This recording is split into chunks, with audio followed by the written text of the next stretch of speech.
राधे राधे दोस्तों, आज हम आपको सुनाएंगे एकादशी व्रत के पारण की कथा।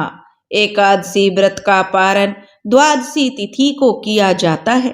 द्वादशी तिथि को पारण करते समय एक तुलसी माता की कथा को अवश्य सुनना चाहिए। द्वादशी के दिन तुलसी माता की कथा सुनने से एकादशी व्रत का संपूर्ण फल प्राप्त होता है। दोस्तों, अगर आप हमारे चैनल पर नए हैं तो प्लीज़ हमारे चैनल को सब्सक्राइब करें, वीडियो को लाइक करें और शेयर करें। एक बार की बात है, रुक्मणी जी ने भगवान कृष्ण से पूछा कि हे प्रभु, आपने महीनों में कार्तिक का मास, वनस्पतियों में तुलसी, तिथियों में एकादशी और देवताओं में विष्णु भगवान को श्रेष्ठ बताया है, लेकिन आज मैं आपसे पूछना चाहती हूँ, तुलसी को आप क्यों अपने सिर पर धारण करते हैं? क्यों बिना तुलसी दल के आप भोग स्वीकार नहीं करते? क्यों आप रोज तुलसी को सींचते हैं? और तुलसी के नीचे दिया जलाना और तुलसी के महत्व को आज मैं आपके मुख से सुनना चाहती हूँ। तब रुक्मणी की बात सुनकर भगवान श्री कृष्ण मुस्कुराते हुए बोले, हे देवी, आज मैं तुम्हें एक सत्य कथा सुनाता हूँ। इस कथा को सुनने से तुम्हें ज्ञात हो जाएगा कि मैं तुलसी को अपने सिर पर क्यों धारण करता हूँ। देवी रुक्मणी, सुबह शाम तुलसी के नीचे दिया बाती क्यों करनी चाहिए? और तुम वह पवित्र पाप नाशनी कथा ध्यान से सुनो। एक बार एक नगर में एक बहुत ही धनी साहूकार रहता था। वह साहूकार बहुत ही धार्मिक प्रवृत्ति का था। वह साहूकार बहुत ही पूजा पाठ किया करता था और बहुत ही दान धर्म किया करता था। लेकिन साहूकार के विवाह को काफी समय बीत चुका था। उसके अभी तक संतान सुख प्राप्त नहीं हुआ था। तब एक दिन वह साहूकार, जो उसके घर में किसी चीज की कोई कमी नहीं थी, हर तरह से सुखी था, लेकिन संतान नहीं होने के कारण वह दुखी रहता था। वह सोचता था कि मेरे बाद मेरे परिवार का वंश आगे कैसे चलेगा, इसलिए संतान का होना बहुत जरूरी है। अब साहूकार ने बहुत पूजा पाठ व्रत मन्नत किए, लेकिन साहूकार को संतान की प्राप्ति नहीं हुई। एक दिन वह साहूकार एक ऋषि के पास गया और उसने उस ऋषि से संतान प्राप्ति का उपाय पूछा। वह ऋषि एक त्रिकालदर्शी था। वह वर्तमान, भूतकाल और भविष्य काल को जान लेता था। उसने अपने मनोबल और योग के बल से साहूकार के पूर्व जन्म के पाप दोषों का पता लगा लिया। मुनि ने साहूकार से कहा कि हे साहूकार, तूने पूर्व जन्म में एक ऐसा घोर पाप किया है जिसके दोष के कारण तुझे इस जन्म में संतानहीनता का दुख उठाना पड़ रहा है। साहूकार ने जब यह सुना तो वह दुखी मन से पूछने लगा, हे महात्मा जी, मैंने ऐसा कौन सा घोर पाप कर दिया जिसके दुख से मुझे इस जन्म में भी उसका दुख भोगना पड़ रहा है, जिसका पाप मेरा अब तक पीछा नहीं छोड़ रहा? कृपया आप मुझे विस्तार से बताइए, मैं सुनना चाहता हूँ। तब वह महात्मा कहने लगे कि हे सेठ, पूर्व जन्म में तू एक ग्वाला था। तेरे पास ढेर सारी गाय भैंसें थीं। गाय भैंसों का दूध, दही, घी बेचने का काम करता था। एक बार तेरी गाय में से एक गाय गंभीर रोग से पीड़ित हो गई। तब तूने उस गाय का इलाज यह सोचकर नहीं कराया कि बहुत सा धन और समय इस गाय के पीछे बर्बाद हो जाएगा। तूने सोचा था अगर इस बीमार गाय को मैं अन्य मवेशियों के साथ रखूंगा तो मेरे अन्य मवेशी भी बीमार हो जाएंगे। तब तूने उस गाय को मरने के लिए वन में छोड़ दिया। वह गाय पेट से थी। वन में वह गाय बेचारी भूख प्यास से तड़पकर जो मर गई, और उस गाय ने ही तुझे संतानहीनता का श्राप दिया है।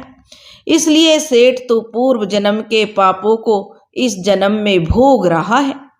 अब महात्मा जी की बात सुनकर साहूकार बहुत दुखी हुआ और बोला, हे महात्मा जी, आप बड़े ही पहुंचे हुए संत महात्मा जी हैं। आपने मेरे पूर्व जन्म के पापों का पता लगा लिया। अब आप कृपया करके मुझे यह बताइए कि मैं अपने पूर्व जन्म के पापों को कैसे धो सकता हूँ और कैसे उसका प्रायश्चित करूं, ताकि मैं अपने पापों से छुटकारा पा सकूं। क्योंकि हे महात्मा जी, बिना पुत्र के मेरा वंश कैसे चलेगा? मैं अपने पितरों के ऋण से कैसे मुक्त हो पाऊंगा? कौन मेरे बाद मेरा उत्तराधिकारी होगा? कौन मुझे पिंड दान करेगा? कौन मेरे मरने पर मुझे कंधा देगा? इसलिए मैं अपने पूर्व जन्म के पापों से छुटकारा पाना चाहता हूँ। कृपया करके महात्मा जी मुझे उस श्राप से मुक्ति का कोई उपाय तो बताइए। यह कहकर वह सेठ जोर जोर से रोने लगा। अब महात्मा जी को उस सेठ पर जो बहुत दया आ गई और महात्मा जी कहने लगे कि सेठ, तू इसके लिए दो उपाय कर। एक तो तू गौशाला में जाकर गायों की सेवा टहल कर, अपने हाथों से गायों को चारा पानी खिला, गोबर गोठा उठा, दान पुण्य कर। तू तालाब बावड़ी खुदवा कर, जगह जगह गायों के पीने के लिए पानी की हौदे भरवा। साथ ही तू पुत्र प्राप्ति के लिए तुझे यज्ञ कर, इससे तू पूर्व जन्म के पापों से मुक्त हो जाएगा और तुझे संतान सुख भी प्राप्त होगा। अब उस ऋषि को प्रणाम करके साहूकार अपने घर लौट आया। वह उस महात्मा के बताए हुए कार्य करने लगा। अब वह सेठ गौशाला में जाकर गायों की सेवा टहल करने लगा। उन्हें अपने हाथों से गुड़ दलिया हरा चारा खिलाने लगा। उसने जगह जगह पर कुएं तालाब बावड़ी खुदवा दिए और पुत्र प्राप्ति के लिए पुत्र यज्ञ करवाया।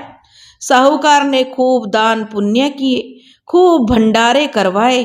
तब एक रात्रि को साहूकार को स्वप्न में भगवान ने दर्शन देकर कहा कि हे साहूकार, मैं तेरे दान पुण्य और यज्ञ से प्रसन्न हुआ। तुझे मैं एक पुत्र का वरदान देता हूँ, लेकिन तेरा यह पुत्र अल्प आयु का होगा।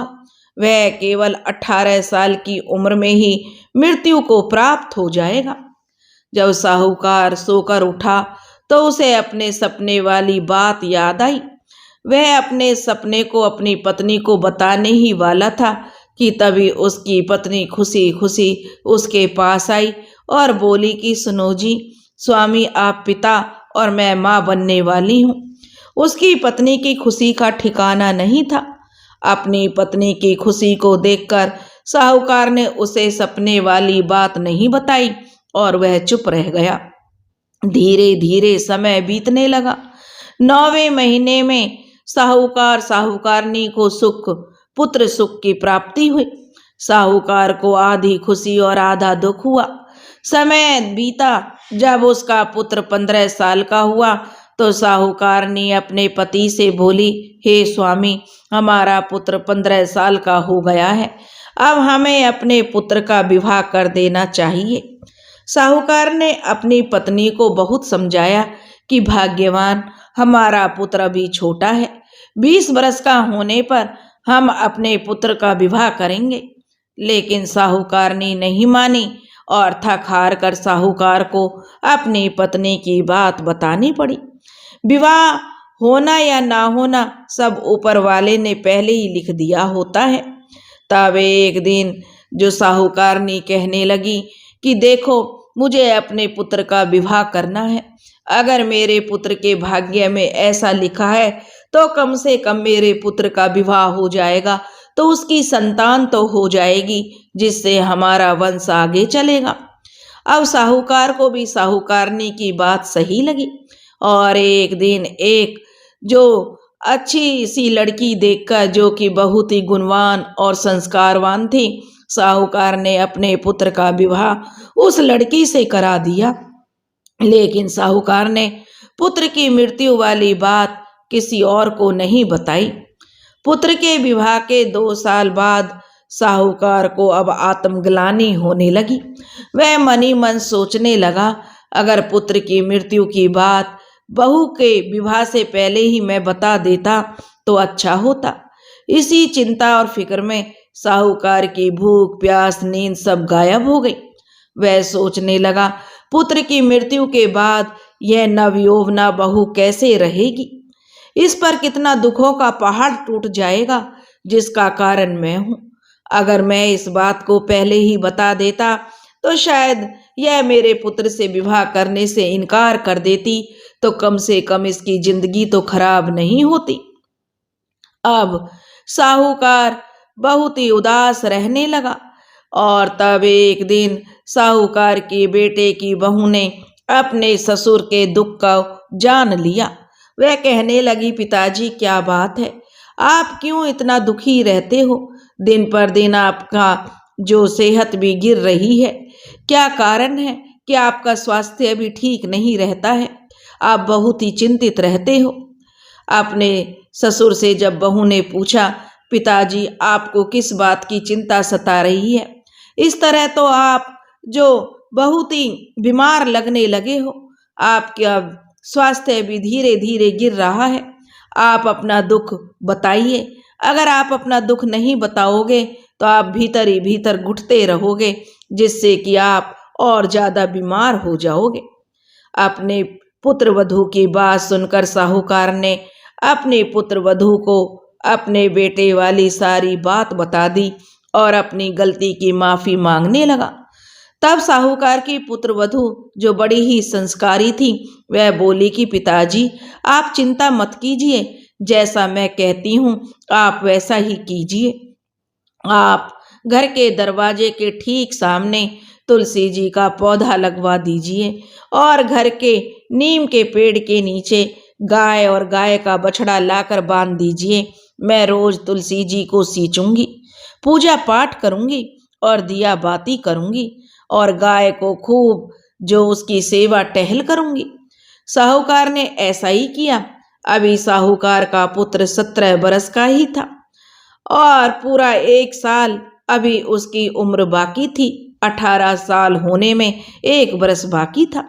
साहूकार के बेटे की बहू अब रोज तुलसी जी को सींचने लगी, सुबह शाम दिया बाती करने लगी, गाय माता की सेवा टहल करने लगी और अपने सुहाग की रक्षा की गुहार लगाने लगी।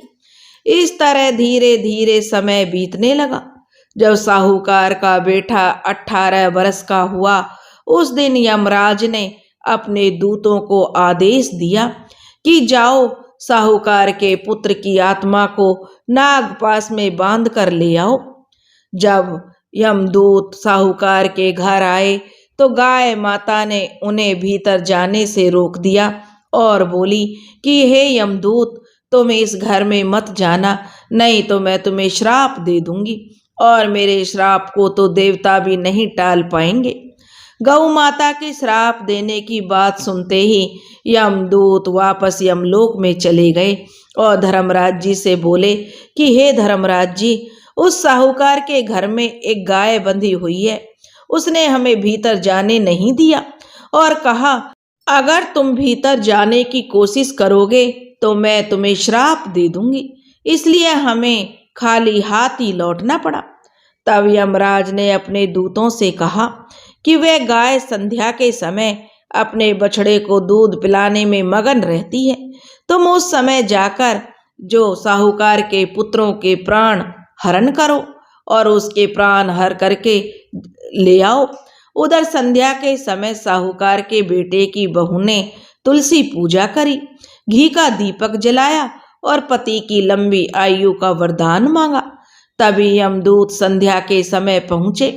यमदूत तो आंगन में देखते हैं कि तुलसी माता ने कहा यमदूतों को देखकर कि हे यमदूतों, तुम जैसे आए हो वैसे ही वापस लौट जाओ, नहीं तो मैं तुम्हें श्रापित कर दूंगी।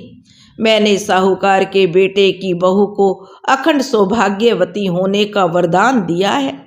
यह सुनते यमदूत फिर से खाली हाथ यमलोक लौट गए और धर्मराज जी को जाकर के पूरी बात बताई कि साहूकार के घर में के आंगन में तुलसी जी का पौधा है और उन्होंने हमें श्रापित होने का जो कहा है कि वापस लौट जाओ, नहीं तो मैं तुम्हें श्रापित कर दूंगी। तब धर्मराज जी ने चित्रगुप्त जी से पूछा कि हे चित्रगुप्त जी, जरा साहूकार के पुत्र का लेखा जोखा पढ़कर सुनाइए कि उसकी जीवन जेवड़ी की डोर कितनी लंबी है। तो चित्रगुप्त जी ने जो बही खाता खोलकर देखा तो धर्मराज जी को सुनाया कि हे धर्मराज जी, उस साहूकार के पुत्र की आयु तो 100 बरस की है। यह सुनते ही तो धर्मराज जी अब आश्चर्य में पड़ गए। उन्होंने कहा कि उसके जन्म लेते ही 18वें साल में उसकी मृत्यु होना निश्चित था, फिर भला अचानक से उसकी उम्र 100 बरस क्यों हो गई। तभी नारद मुनि वहां पर नारायण नारायण करते हुए पहुंच गए और धर्मराज की बातों को नारद मुनि जी सुन रहे थे। तब नारद मुनि ने धर्मराज जी से कहा कि हे धर्मराज जी, उस साहूकार के बेटे की बहू के द्वारा गाय और तुलसी की पूजा करने से उसे अखंड सौभाग्यवती होने का आशीर्वाद प्राप्त हो चुका है। सेठ की बहू गाय माता और तुलसी माता की जो बहू थी सेवा टहल करती है। आपके लेखों में लिखा है 18 साल को जो उसने 100 साल में बदल दिया है, उन्होंने ही उसकी मृत्यु की घड़ी को टाला है। बोलिए तुलसी माता की जय, बोलिए गाय माता की जय। इसलिए दोस्तों शास्त्रों में कहा गया है कि गाय की सेवा टहल करने से जन्मों की दरिद्रता का नाश होता है और तुलसी जी की पूजा पाठ करने और दिया बाती करने से घर में सुख सौभाग्य धन वैभव और पुत्र पोत्रों में वृद्धि होती है। इसलिए हे रुक्मणी, मैं रोज तुलसी जी को सींचता हूँ और सुबह शाम तुलसी जी को घी का दीपक जलाते हैं। जिस घर में गाय और तुलसी जी का पौधा होता है वहाँ कभी भी यमदूत बेवजह नहीं जाते। उस घर में कभी भी अकाल मृत्यु नहीं होती। उस घर में हमेशा सुख संपन्नता का वास होता है। बोलिए तुलसी माता की जय। दोस्तों, जिस तरह से तुलसी माता और गौ माता ने सेठ के पुत्र की आयु बढ़ाई और सेठ की बहू को अखंड सौभाग्य होने का आशीर्वाद दिया, ऐसे ही जो यह लोग कहानी सुन रहे हैं और जो यह कहानी सुना रहे हैं उन्हें भी अखंड सौभाग्य उनका बना रहे। उनके घर में भी धन वैभव और यश कीर्ति फैले। उनके घर में भी पुत्र पोत्रों की वृद्धि हो। बोलिए तुलसी माता की जय, बोलिए विष्णु भगवान की जय। दोस्तों, अगर आपको यह कहानी पसंद आई हो तो प्लीज़ हमारे चैनल को सब्सक्राइब करें, वीडियो को लाइक करें और शेयर करें। राधे राधे।